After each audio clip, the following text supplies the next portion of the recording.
Peter used to be called Simon, but had been given the name Peter, meaning rock, by Jesus when he said, "You are Peter, and on this rock I will build my church." Rocks are hard. They are sturdy. They're used to build houses, walls, defences. But rocks can crumble. They can split. The power of earthquakes, avalanches, landslides, the power of waves and storms can move rocks. Peter was one of the great leaders of the early church, a rock.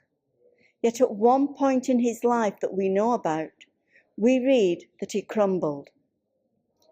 When Jesus was eating supper with his friends to celebrate the feast of Passover, Peter made a grand statement, saying that he would never desert Jesus. He would be there until the bitter end.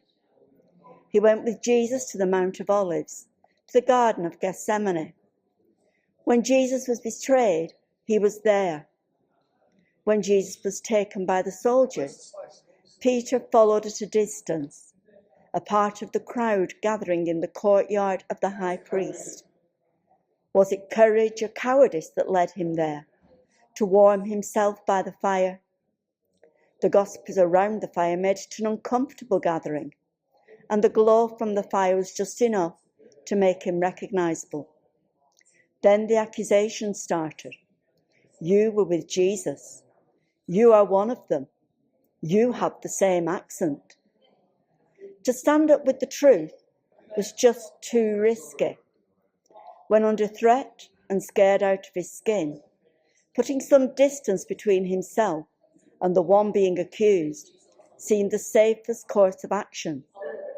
There, in that courtyard, he had the chance to nail his colours to the mast, to declare that Jesus was the Son of God, the Messiah and the Lord. But instead, denial. I'm not with him. I don't know the man. I don't know what you're talking about. He denied Jesus. He abandoned Jesus in those moments, just a few hours after vowing he would never leave him, even if it meant his own death. But Jesus hadn't defended himself when they had come for him. He'd just gone with those men, gone to what he knew was his death. It's no wonder that Peter was afraid, that he crumbled. And then the cock crowed, and Peter remembered the words that Jesus had said to him. Before the cocks crow today, you will deny me 3 times. Jesus looked at Peter, straight at him, and Peter looked back and began to cry. Were they tears of guilt, of shame, tears of self-pity? What do you think? Was Peter a coward? Did his faith in Jesus mean nothing? And what about us?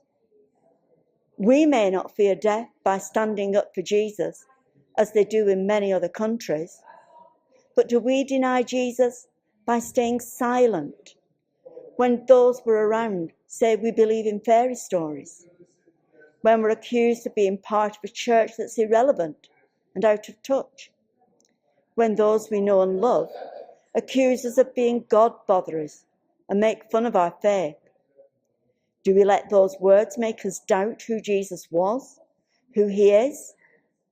We like to think that we would stand firm, that we would defend Jesus, that we would declare our faith for all to know. But do we act like Peter and deny him? Do we crumble? Are we cowards, traitors, liars? This I know. Jesus Christ is a rock that will never crumble, that will withstand the floods, the storms, the earthquakes. He is a sure foundation for hope, for faith, and we can trust in his unfailing love. I am sure that Jesus looked at Peter with eyes of love. He looks at us with eyes of love as we try to follow his teachings. Today, as we confess our many failings, he looks at us and forgives us, just as I know he forgave Peter on that early morning as the cock crowed.